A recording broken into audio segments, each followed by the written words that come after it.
Good morning, students. Yesterday, I discussed about the meanings of commerce, and I discussed what do you mean by industry, and I discussed the different types of industries.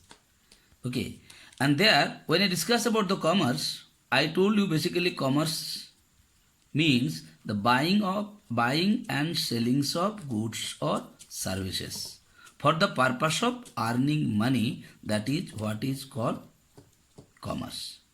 Today, I am going to discuss about this commerce only, and this commerce are basically divided into two parts. One is called trade, and the other is called aids to trade or auxiliary to trade. Now, first you must know what is called trade. You have written it, then I'll explain you also. The activity of buying and selling or exchanging goods or services between people or countries. This is what is called trade. Trade means what? Trade is a part of commerce. So commerce, I told you, buying and selling of goods and services. So trade is also buying and selling of goods and services either inside your own country or between different countries. That is what is called trade. And what are aids to trade? First let me explain the meaning. Aids to trade means whenever you are going to do the buying and selling of goods and services, you require the help of certain component, certain elements.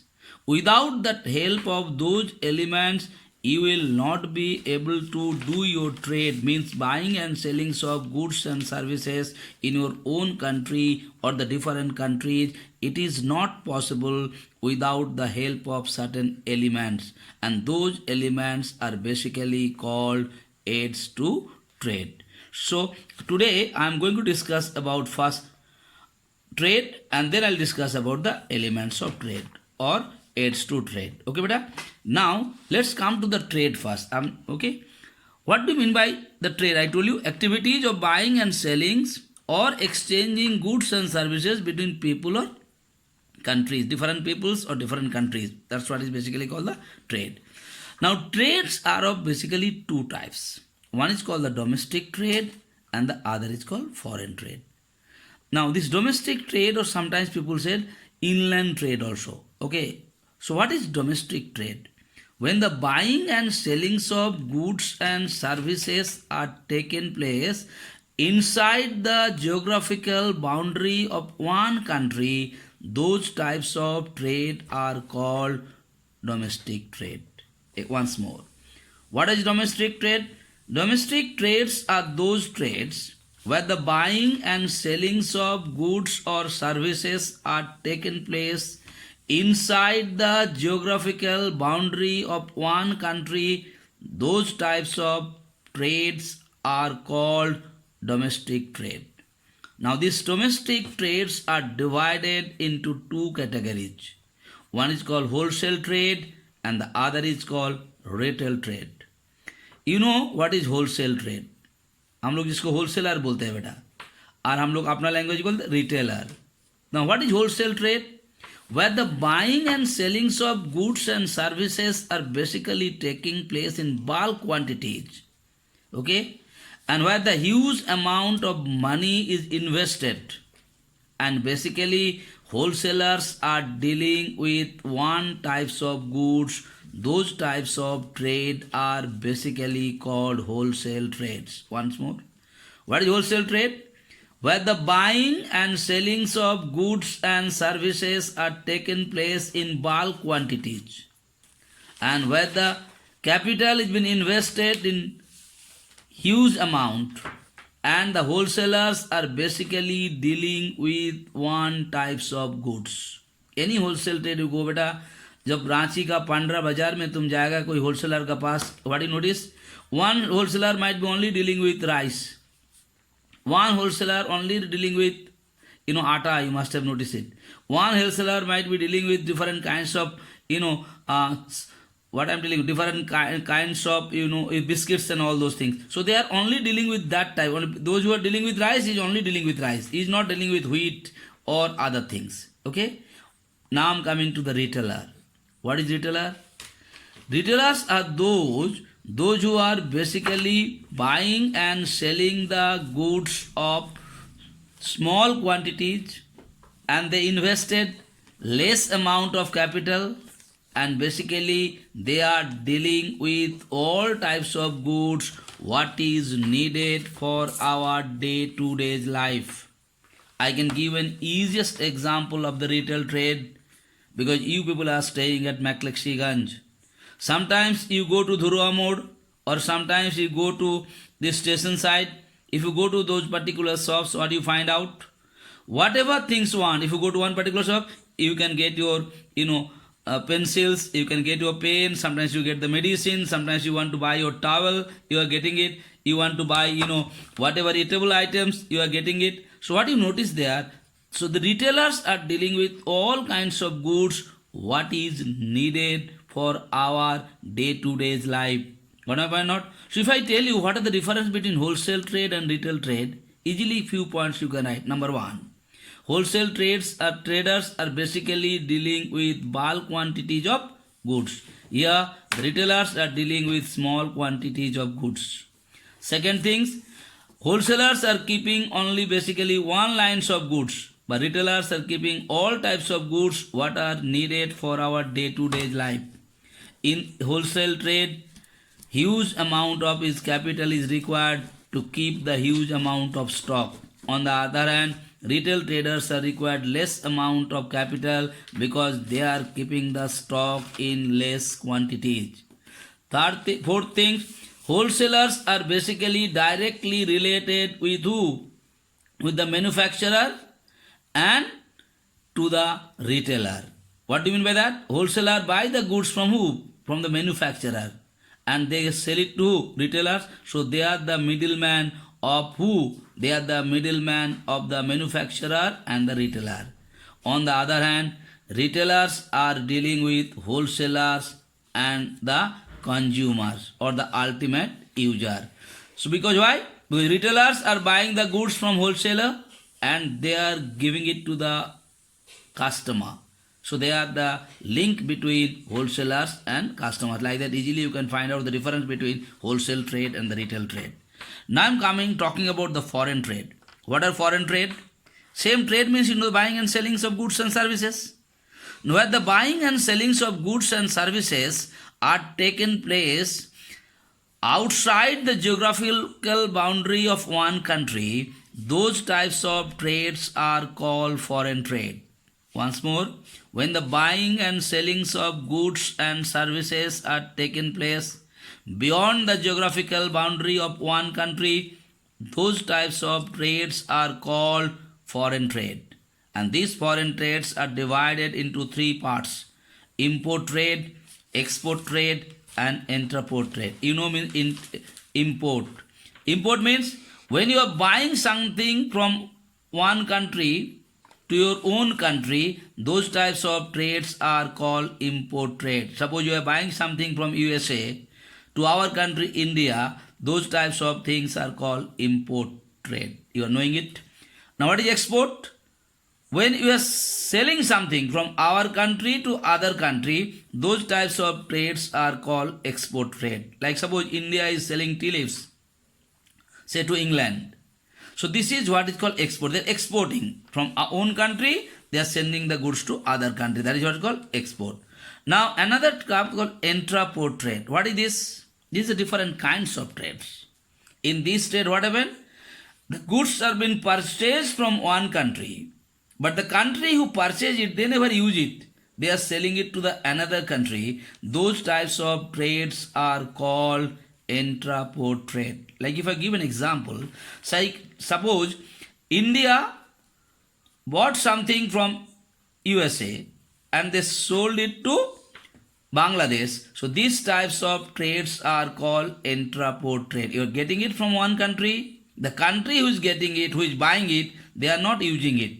They are selling it to the different countries. Those types of trades are called intraport trade. So I discussed about different kinds of trade, domestic trade and the foreign trade.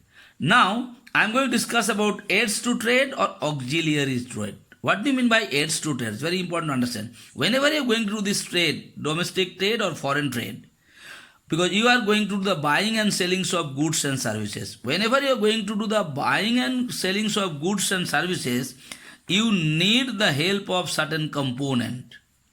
And if you get the help of those components, your buying and selling is done very smoothly without any kind of difficulties and problems.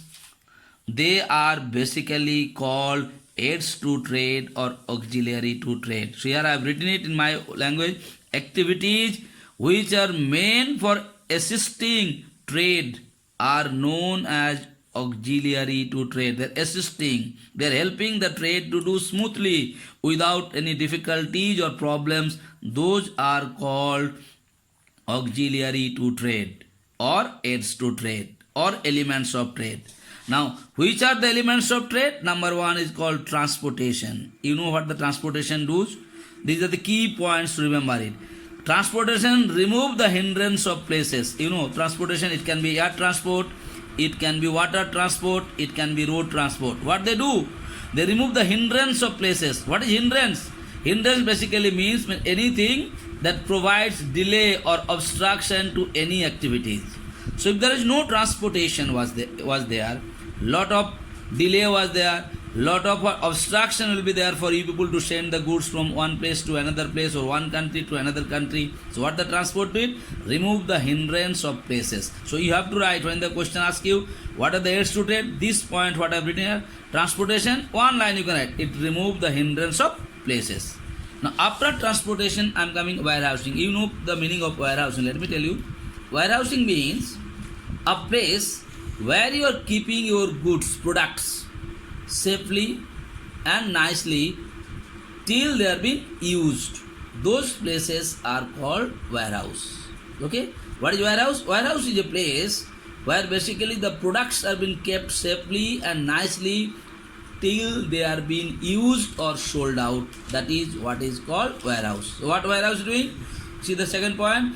Remove the hindrance of time. What do you mean by hindrance of time? Like you remember, like you know, this is the season of mango.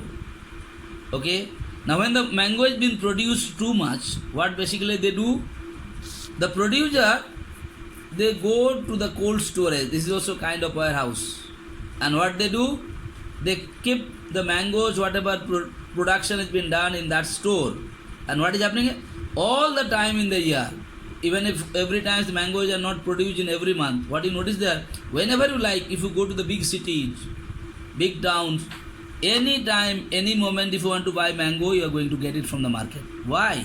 Because they are keeping it in the warehouse. So warehouse remove the hindrance of the time. आज का product 3 महीना बाद भी मिल सकता है. That is why I call removing. Next coming, banking.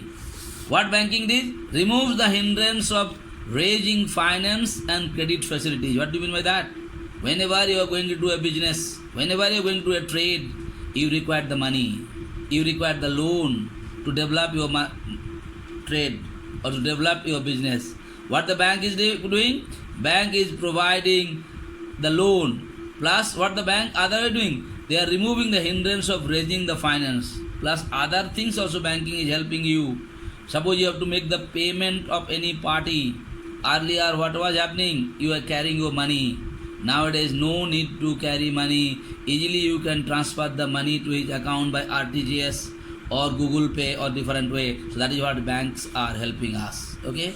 Next coming insurance. You know the meaning of insurance. All of us are knowing. You have the health insurance. You are having your life insurance. Different. You have your insurance you made for your car. So you know what insurance is helping. Insurance remove the hindrance of risk. Okay. When you are doing the business, you have a lot of risk. Okay. Now if there is theft is taken place, or suppose anyhow your business got caught fire or something like that, what happened to that?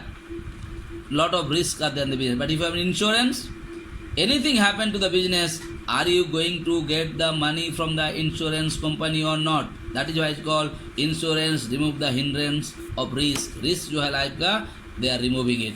Next coming advertising. What the advertising doing?